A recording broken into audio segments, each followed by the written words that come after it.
Wanted to make a quick video on a couple things to look out for when you're buying a German G43.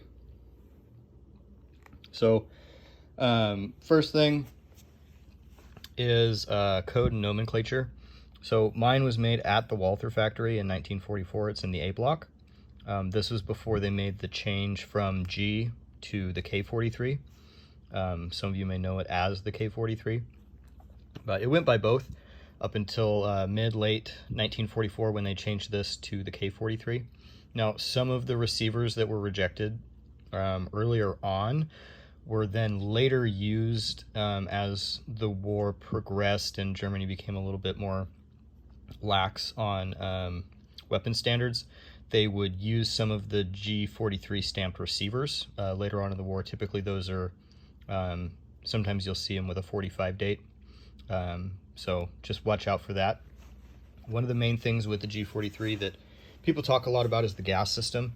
The gas system itself is not what you're looking for to see if there's wear and tear on it. Yes, it can be. I had an AC43 that was in the first 1,000 made years ago, and in here where the piston cup sits on the piston, it was frozen solid, so this wouldn't move at all, which made the action itself essentially just a straight pull bolt action. So if you can get your hands on one, check this. But also in the rear back here, typically this will start to bow out if the gas system has, or if your gun has been shooting overpowered ammo, or the gas system hasn't been tuned. This will sometimes crack in here or bow. The top cover, or the action cover, bolt housing, whatever you want to call it, on most G43s was the stamp type. The early G43s, they had a milled bolt housing, much like the G41. In fact, it was the G41s. So all you have to do is swap that over to safe, pull the bolt back and lock it in place, and then push this button and pull the bolt out, and you can inspect the back of this and see if it's been bowed out, because what'll happen as they start to bow out is your safety will actually pop out when you're shooting. Another thing to look for on G43s, K43s, especially if you're looking to reenact with one of these, is the earlier versions had the threaded muzzle cap. So if you're looking to reenact with your gun, make sure that it has a threaded muzzle. They're a lot easier to convert to blank fire. After about mid to late 1944, this swapped over to just a standard muzzle, and in order to reenact with those, you actually have to tap the inside of the barrel. From what I understand, don't take me for my word on this, I've never owned one, and I'm not a gunsmith, but it does not affect the functionality of live fire once just the muzzle is threaded to blank adapt this. So that's another thing to look for. With code of manufacturer, AC was Walther, DUV was Berlin Lübecker, and BCD was the Gustavwerke Buchenwald. According to Darren Weaver in his book Rough Forged, there was a statement from one of the workers at the Gustav Buchenwald manufacturing, and he said that between 6,000 and 7,000 of those guns were purposefully not drilled in their gas system, which is underneath this handguard here. But what they would do is they would drill into the barrel, but not all the way down, and so the gas system doesn't actually work because you have no gas escaping from the barrel into the piston to drive that actuating rod. And so they purposely sabotage 6,000 to 7,000 of those rifles. So BCD, if you're going to be buying a G43, I'm not knocking them. Some of them are excellent quality, and I've seen some that shoot very well. Others were purposefully sabotaged by the laborers that were forced to work there from the various camps throughout Europe. So just be wary of that. One of the other things on the G43 to look for is the early style trapdoor on your butt plate. If it is ribbed, that's one of the earlier types. Later in manufacturing, to try and boost production of these, they went just to this flat type. So this is a later type butt plate. Most stocks, in fact all stocks that are wartime, will have the Waffenamt German Armory acceptance stamps in the stock. This one has them on that side as well as on the wrist. And this is not actually serialized to the gun, but that will be on the bottom side of the buttstock. So if you can handle one of these before you purchase it, it's always good to just, you know, it doesn't really add anything to the overall functionality of the firearm. It's just another cool piece.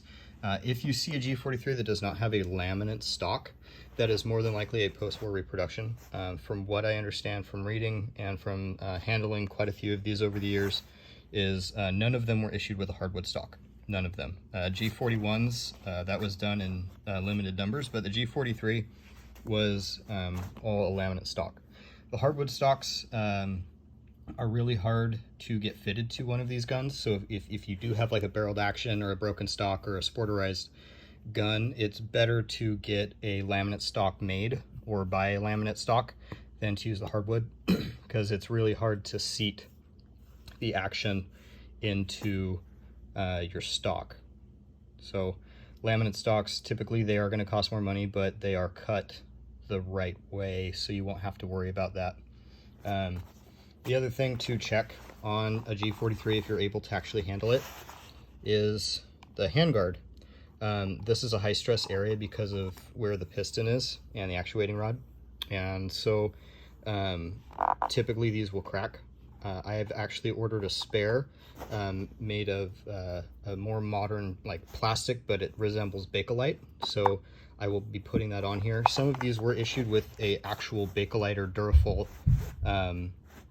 handguard. This is again laminate wood, so this gun is not matching. All of the major components match, the bolt and the stock do not. So it's not a completely matching firearm. I wouldn't even say it's mostly matching. It's a Czech rework. This is an original sling, but you can use just a standard K98K sling on these. They did have a specific sling for the G43 that was just a little bit longer, but K98K slings work just as well. Magazines are really getting expensive, so if you're going to be getting a G43 and you want to run it with the 2-cell mag pouch and have 3 mags, 1 in the gun and then 2 in your pouches, mags are going to be between $200 and $400 for an original. The reproduction mags, I've never, and this is my personal experience, this isn't going off of any official anything, they don't work. You can modify them, you can do what you need, but they're a little bit long, and so they don't seat properly. I'm sure there's somebody out there that'll be like, but I got mine to work. That's awesome. I'm really glad that you were able to do that, and it's a much cheaper alternative. But personally, of the G43s that I have owned and the ones that I've handled and seen over the years, I've never seen a reproduction magazine work. They're great for a filler for your mag pouches for like reenacting or a display, but functionality-wise, they're not that great. When it comes to the mag pouches, as it got later in the war and these magazines were being diverted from frontline soldiers to some of the Volkssturm, there were different Volkssturm weapons that actually used the G43 mag. And so soldiers at the very beginning were issued with 3, and then 2, and then 1. And so you had to feed this thing with stripper clips.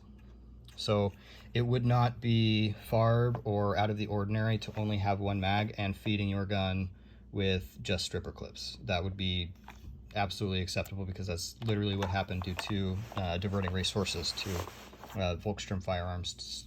It was late in the war and they needed to get people armed, so that's just kind of what they did. It's a pretty cool gun. They're becoming quite pricey. When I first started buying them, they were maybe a quarter of the cost of what they are now. They're pretty reliable, especially once you get a shooter's kit installed. This one does have one inside of it.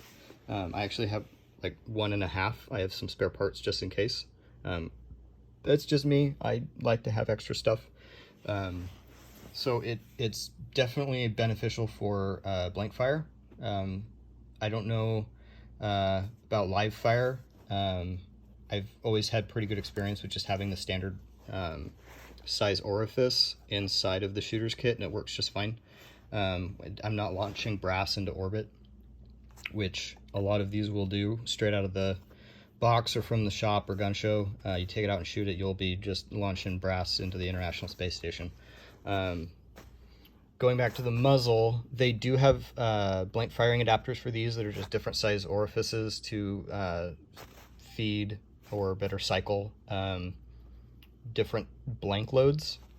So you just thread this thing off and put the blank adapter on there. It's pretty straightforward, pretty simple. And then you just fire one round, see how it goes, see where it's launching brass, whether or not this cycles the action completely or not. Red tips, green tips work. I'm not sure about the standard length blanks from Atlantic Wall. I have not used them in this gun, but it's always good to give a couple different types of blanks a run and see how they function before you go to an event and have a bunch and they don't want to cycle in your gun for whatever reason.